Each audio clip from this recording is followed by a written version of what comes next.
हरियाणा विधानसभा में मंगलवार को योग प्रोटोकॉल प्रशिक्षण कार्यक्रम आयोजित किया गया। हरियाणा विधानसभा के अध्यक्ष हरविंदर कल्याण की अध्यक्षता में हुए इस कार्यक्रम में मुख्यमंत्री नायब सिंह सैनी ने योगाभ्यास किया।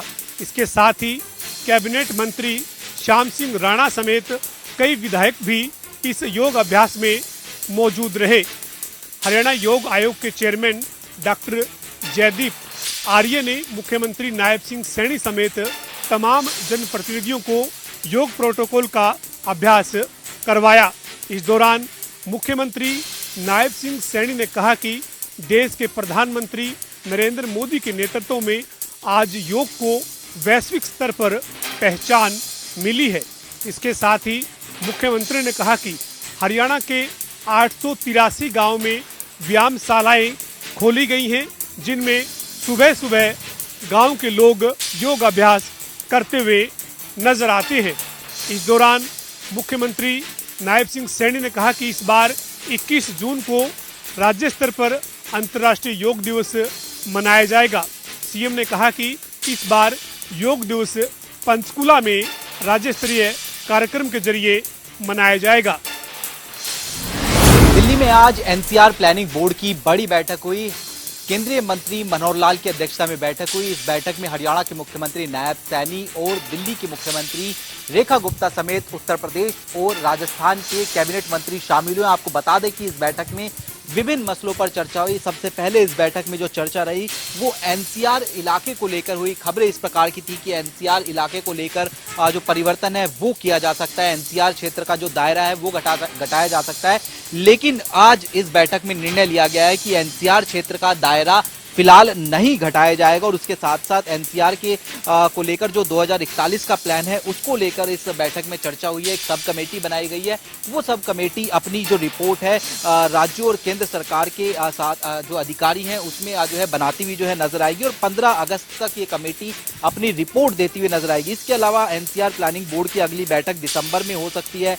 आज की बैठक में अलग अलग जो राज्य थे उनसे आरआरटीएस के तहत जो 4 ग्रीनफील्ड शहर हैं उनको नमो शहर के रूप में विकसित करने को लेकर जो प्रस्ताव है सीधे तौर पर जो है मांगे गए। इसके अलावा अगर हम बात करते हैं तो एनसीआर में जो क्षेत्र आते हैं उसमें किस तरीके से पर्यावरण को जो है बचाया जा सके, कनेक्टिविटी को बढ़ाया जा सके, ऐसे तमाम विषयों को लेकर इस बैठक में चर्चा है। लेकिन सबसे बड़ी खबर यह है कि एनसीआर का जो दायरा था उसमें किसी भी तरीके का परिवर्तन नहीं होगा। ये एनसीआर प्लानिंग बोर्ड की बैठक में निर्णय लिया गया है। कैमरा पर्सन दीपक के साथ स्पर्श शर्मा, जनता टीवी, दिल्ली।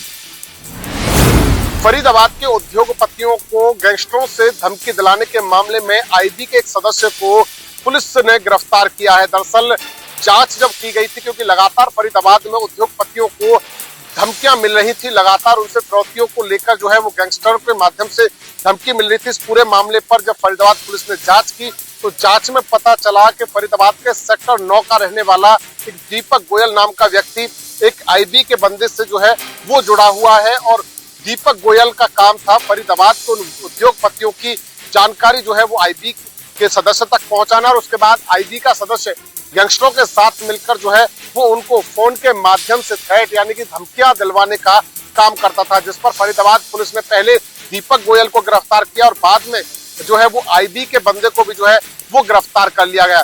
आईबी का जो बंदा है वो फरीदाबाद के मोटू का नगला गांव का रहने वाला है, जिसका नाम सतेंद्र बताया जा रहा है, जो कि इंटेलिजेंस ब्यूरो के अंदर सब इंस्पेक्टर के पद पर जो है वो तैनात था। पुलिस ने कार्रवाई करते हुए जो है वो आईबी के सदस्य को गिरफ्तार कर लिया है और गिरफ्तार कर उसे कोर्ट में पेश किया है, जहां उसे कोर्ट से सीधा जेल भेज दिया गया है। हालांकि देखा जाए तो अभी पुलिस इस पूरे मामले की तह तक जाने की कोशिश कर रही है, क्योंकि ये जो मामला है वो काफी बड़ा बन गया। फरीदाबाद के अंदर लगभग 8 से 10 व्यापारियों को अब तक लॉरेंस बिश्नोई गैंग के नाम पर जो है वो कहीं ना कहीं धमकी मिल चुकी है। हालांकि जब इसका खुलासा हुआ तो पूरा खेल बदल गया कि आईबी का बंदा जो है वो गैंगस्टरों के साथ मिलकर इन उद्योगपतियों को धमकी दे रहा था। फिलहाल पुलिस इस पूरे मामले में और गहन जांच कर रही है, क्योंकि न सिर्फ आईबी का एक सदस्य इस पूरे मामले में शामिल है बल्कि और भी जो है वो सदस्य इस मामले में शामिल हो सकते हैं। इसको लेकर अभी जांच जारी है। फरीदाबाद से जनता टीवी के लिए मुकेश राजपूत।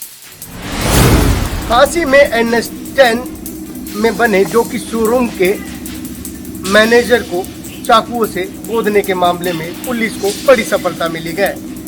पुलिस ने फांसी के सेक्टर 5 से 2 आरोपियों को गिरफ्तार कर लिया। पुलिस को देख दोनों आरोपी छत से कूदने का प्रयास करने लगे, जिसमें उन्हें पांव में इंजरी हुई है। हांसी पुलिस ने उन्हें हांसी के नागरिक अस्पताल भर्ती कराया, जहां उनका उपचार चल रहा है। मामले की जानकारी देते हुए डीएसपी रविंद्र सांगवान ने बताया कि इस मामले में 5 आरोपी पहले ही गिरफ्तार कर लिए गए थे। फिलहाल मुख्य आरोपी साहिल बामल को कल गिरफ्तार किया गया है, उसके सहयोगी विकास के साथ। वहीं बता दें कि फिलहाल उन्होंने बताया कि इस पूरे मामले में अभी छानबीन चल रही है। आरोपियों को रिमांड के बाद अदालत में पेश किया जाएगा, जहां फिर रिमांड लेने की उम्मीदें जताई जा रही है। जनता टीवी के लिए हांसी से मनराग सिंह। सोनीपत में सीएम फ्लाइंग की छापेमारी के बाद आबकारी विभाग और पुलिस की कार्यप्रणाली पर एक बार फिर सवाल खड़े होने शुरू हो गए हैं। मामला सोनीपत शुगर मिल के सामने एक पोल्ट्री फार्म का है, जहां देर रात सीएम फ्लाइंग की टीम ने छापेमारी की और इस छापेमारी के दौरान पोल्ट्री फार्म से 400 पेटियां शराब की बरामद की गई, जो 8 अलग अलग ब्रांड की बताई जा रही हैं।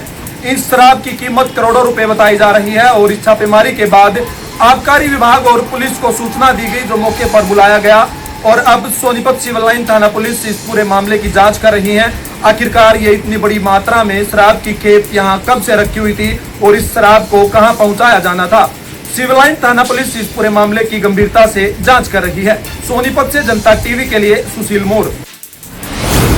पानीपत के तहसील कैंप में मामूली कहासुनी के चलते परिवार के बुजुर्ग सहित बच्चों को बेरहमी से पीटा। वहीं घटना सीसीटीवी में कैद हो गई। बता दें कि पानीपत के तहसील कैंप में घर के आगे रैंप बनाने को लेकर पड़ोसी द्वारा घर के बुजुर्ग व बच्चों को भी बुरी तरह से पीटा, जिन्हें घायल अवस्था में इलाज के लिए पानीपत के सिविल अस्पताल में भर्ती करवाया गया, जहां पर उनका इलाज किया गया। वहीं बता दें कि पूरा मामला सीसीटीवी कैमरे में कैद हो गया। वहीं पीड़ित परिवार द्वारा इसकी शिकायत संबंधित थाने में दी गई है, जिस पर पुलिस ने पीड़ितों की शिकायत पर मामला दर्ज करके जांच शुरू कर दी है। पानीपत से जनता टीवी के लिए अनिल सैनी की रिपोर्ट।